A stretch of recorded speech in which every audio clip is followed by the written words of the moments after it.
प्रणाम करता हूं, दंडवत करता हूं, नमन करता हूं। अपने बच्चों को एक सीख देना कि दुनिया में बड़ों के आगे, चाहे फिर वो कोई भी हो, कोई भी हो, बड़ों के आगे झुकते रहे। तो झुकने से क्या होता है भाई? सीधी सीधी बात है। एक दिन एक नदी ने समुद्र से कहा, अरे समुद्र, तुझे कुछ चाहिए तो मांग ले, मैं दुनिया की सबसे बड़ी नदी हूँ, मैं विशाल नदी हूँ, मांग तुझे क्या चाहिए। समुद्र कहता मुझे कुछ नहीं चाहिए, मैं तो खुद समुद्र, मुझे में रतन, मुझे में माणिक, मुझ में मोती, हीरा, पन्ना, रतन, लक्ष्मी, गज, हाथी, औषधि, विष सब मुझ में है। मंथन करा तो सब निकला, सब कुछ मुझ में है, मुझे नहीं चाहिए तुझसे कुछ भी। नदी को इतना अहंकार था, नदी ने कहा समुद्र मांग, मैं बहुत बड़ी नदी हूँ, मांग ले मुझसे कुछ। समुद्र ने विचार करा कितना अहंकार है इस नदी को। समुद्र ने कहा अगर नदी तो कुछ देना चाहती है तो मुझे हरी हरी घास ला कर दे दे, मुझे दूबा ला कर दे दे, मुझे हरी घास ला कर दे। नदी ने कहा क्या रे समुद्र, मांगा भी तो घास, मांगी भी तो दूबा, मां तो दूबा, हाँ ला दे।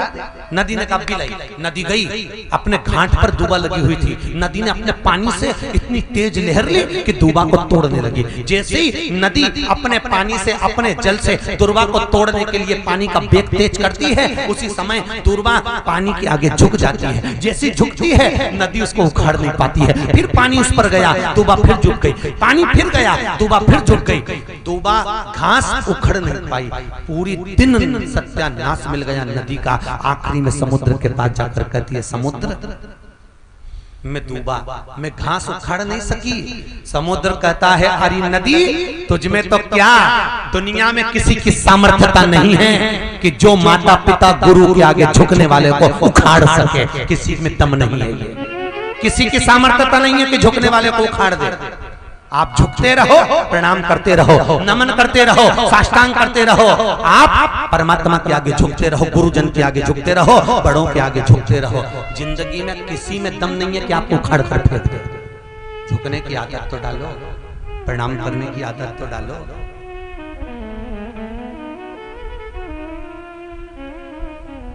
नमन की आदत तो डालो।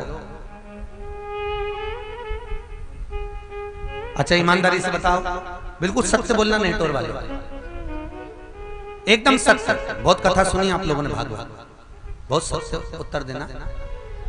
जिसके हम पांव पड़ते हैं, ठीक है, जिसके हम पांव पड़ते हैं वो बड़ा होता है कि जो पांव पड़ रहा है वो बड़ा होता है। बहुत अच्छे से उत्तर देना, सोच विचार कर देना। तुमने खूब कथा सुनी है, दिल से देना। जिसके हम पांव पड़ते हैं, जो झुका है, जिसने प्रणाम करा है, जिसके पांव पड़े जा रहे हैं वो बड़ा नहीं है। बड़ापन उसकी है जिसने नमन किया है,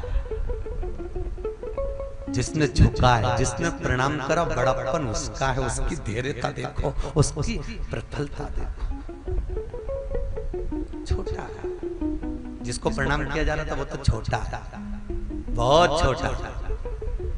इसलिए उसके पास देने के लिए कुछ नहीं था, उसने केवल आशीर्वाद दे दिया, आयुष्मान भव, उठ जा। पर उससे ये तक नहीं बना कि झुकने वाले को गले से लगा लेता, उठा लेता, बेट मेरे पास, मेरे नजदीक में, मेरे करीब आ जा। बड़प्पन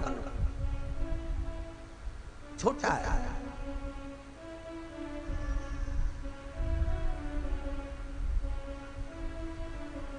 कुछ भी नहीं जाता महाराज जब मनुष्य झुकना सीख जाता। बस एक भाव आपके जीवन का, राम जी सुमंत्र बाबा के कहने पर चले पहुंचे। माता कैकेयी ने देखा है राम जी को जमीन पर पड़ा हुआ, आज राघव ने देखा है। आज बेटा अपने बाप को भूमि पर पड़ा हुआ देखा, जिस बाप को सिंहासन पर देखा, जिस पिता को, सूर्यवंश के तिलक को सिंहासन पर बैठा हुआ देखा था, वो पिता को आज राम जमीन पर पड़ा हुआ देख रहे हैं, भूमि पर पड़ा हुआ।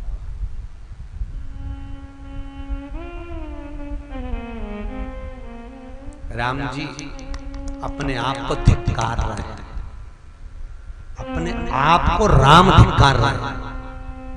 मां, मेरे जैसे व्यक्ति को डूब कर मर जाना चाहिए अगर मेरे कारण पिता की ये दशा है। मेरे कारण अगर मेरे पिता की ये दशा है तो मुझे तो डूब कर मर जाना चाहिए। वो बेटा किस काम का, वो बेटा किस काम का जिसका पिता जमीन पर पड़ा हुआ हो। जमीन एक अवस्था आती है तो बेटा भी बाप से कह देता है, पापा अब तुम्हें दुकान पर आने की जरूरत नहीं है, अब तुम्हें काम करने की जरूरत नहीं, पापा मैं हूं ना, सब संभाल लूंगा। आपको पैसे की जरूरत हो मुझे बोलना, आपको हरिद्वार घूमने जाना है, शुक्रताल जाना है, बद्रीनाथ जाना है, यमुनोत्री गंगोत्री जाना है, मुझे कहना पापा, कमी नहीं आने दूंगा, आप चिंता मत करना, मैं बैठा हूं। चलो मैं तुम्हें गाड़ी पर लेकर चलता हूँ, राम कथा में छोड़ के आता हूँ पापा। चलो, कमाने के लिए जिंदगी पड़ी, मैं दुकान की शटर गिरा देता हूँ पापा, चलो।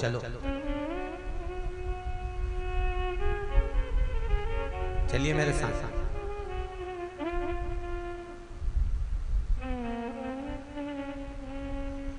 और एक बेटा वो होता है, बाप बीमार पड़ा है तो उसके बीमारी के लिए बहुओं के पास फुर्सत नहीं है तो नौकर को लगा रखा है। जा देख के आप पापा ने कहीं उल्टी उल्टी कर दी होगी, दवाई ववाई दिया, ऐसा करिया वैसा करिया। बहुएं नहीं जा रही, बेटे नहीं जा रहे, नौकर जा रहा है। मैं आपसे एक निवेदन करना चाहूंगा, दीपावली पर तिजोरी आप लोग साफ करते हो कि नहीं करते? अरे बोलो तो सही। कपड़ा बदलते हो तिजोरी के अंदर का, कागज बदलते हो तिजोरी के अंदर का, तो ईमानदारी से बोलना, तिजोरी को जब साफ करते हो तो नौकर से करवाते हो कि तुम करते हो? अरे बोलो जम के, अच्छे से बोलो। तिजोरी साफ कौन करता है? नौकर के तुम। जिस तिजोरी में धन रखते हो, जिस तिजोरी में तुम लक्ष्मी रखते हो, उस तिजोरी को तुम साफ करते हो। घर का तुम अपने बेटे तक पे विश्वास नहीं करते, बहू पर विश्वास नहीं करते, खुद बुढ़ा बुढ़ी साफ करते हैं, स्वयं साफ करते हो, किसी पर विश्वास नहीं है। तो जब घर की तिजोरी तुम साफ करते हो तो घर के माता पिता भी वो तिजोरी हैं जिसकी सेवा बेटों और बहुओं को करना चाहिए, क्योंकि रखी हुई तिजोरी का माल तो एक दिन समाप्त हो जाएगा, पर बूढ़े माँ बाप का अगर आशीर्वाद मिल गया तो बूढ़े के भी दिन फिर जाएंगे और करोड़पति बन जाएगा। करोड़